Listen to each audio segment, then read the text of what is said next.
नमस्कार, अभिवादन। मैं दुर्गेंद्र चौहान। 5 राज्यों में विधानसभा चुनाव की रणभेरी बज चुकी है। 17 नवंबर से वोट पड़ने शुरू होंगे और 3 दिसंबर को सभी 5 राज्यों के नतीजे आ जाएंगे। ये संयोग है, यह प्रयोग कि चुनाव आयोग 5 राज्यों में विधानसभा चुनावों की तारीखें घोषित कर रहा था। उसी दरमियान देश की सबसे पुरानी राजनीतिक पार्टी कांग्रेस की सर्वोच्च संस्था CWC यानी कि कांग्रेस वर्किंग कमेटी जातिगत आधारित जनगणना पर 4 घंटे तक मंथन में जुटी हुई थी और ये मंथन से जो कुछ निकला वह कम से कम सत्ताधारी भारतीय जनता पार्टी और उसके घटक दलों के लिए परेशानी का सबब बन सकता है, या यूं कहें कि परेशानी बढ़ाने वाला है। प्रेस कॉन्फ्रेंस, राहुल गांधी ने प्रेस कॉन्फ्रेंस करके CWC की बैठक के बाद एक प्रेस कॉन्फ्रेंस की राहुल गांधी ने।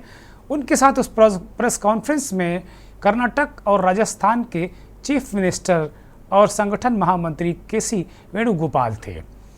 दोनों चीफ मिनिस्टर OBC वर्ग से आते हैं। राहुल गांधी ने इन दोनों ताकतवर OBC नेताओं के साथ बैठकर प्रेस कॉन्फ्रेंस की और कहा कि देश जातिगत आधारित जनगणना चाहता है।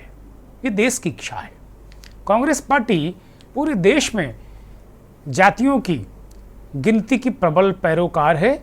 कांग्रेस वर्किंग कमेटी ने सर्वसम्मति से ये फैसला लिया है कि सभी कांग्रेस शासित राज्यों में जातिगत जनगणना कराई जाएगी। राहुल गांधी ने इंडिया गठबंधन के अपने सहयोगी दलों और उनके मुख्यमंत्रियों से भी ये अपेक्षा की है कि वह भी अपने अपने राज्यों में जातिगत जनगणना कराए।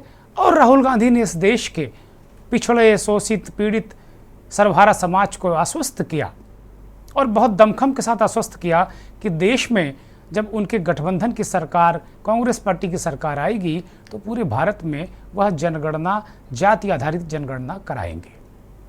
राहुल इतना ही नहीं रुके, प्रधानमंत्री नरेंद्र मोदी पर सीधा निशाना साधा और कहा कि बीजेपी की 10 राज्यों में सरकार है, लेकिन एक CM OBC वर्ग का है, वो भी अब जाने वाला है।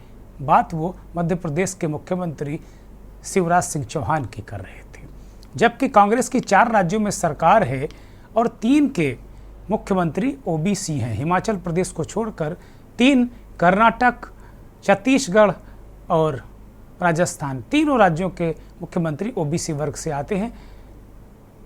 राहुल गांधी ने ये कहा कि फिर एक बार उन्होंने वो अपना जो संकल्प दोहराया कि 90 सेक्रेटरीज हैं जो देश को चलाते हैं, उनमें 3 ही OBC हैं। ये मुद्दा भी उठाया और कहा कि कांग्रेस इस मुद्दे को अंजाम तक पहुंचा कर रहेगी। उन्होंने हवाला भी दिया कि कोरोना और चीन पर जो हमने कहा था उसको हमने अंजाम तक पहुंचाया और अब हम इस मुद्दे पर भी अडिग हैं। जातिगत आधारित जनगणना करा कर रहेंगे पूरे देश में। और ये अपने आप में एक मुहिम है कांग्रेस पार्टी की। एक पत्रकार ने पूछा कि अगर आपके पास जो बचा खुचा अगड़ा वोट बैंक है, अगर आप इसे पिछड़ा पिछड़ा करते रहे तो वो वोट बैंक भी आपके हाथों से खिसक जाएगा और खाली मुट्ठी लेकर फिर बचेगा क्या। राहुल गांधी ने संजीदा जवाब दिया, कहा कि कांग्रेस पार्टी के लिए ये राजनीतिक सवाल नहीं है जातिगत जनगणना, ना ही ये राजनीतिक मुहिम है, बल्कि ये सामाजिक न्याय का मुद्दा है जो हर हाल में इसे कर कर रहेंगे। बड़ा सवाल अब यही है कि क्या 5 राज्यों के चुनाव की कसौटी पर कसकर जातिगत आधारित जनगणना का मुद्दा 2024 के लोकसभा चुनाव में सबसे बड़ा मुद्दा क्या बनकर उभरेगा? ये बड़ा सवाल। और क्या आ गया चुनाव और OBC वाला दांव? मंथन इसी पर।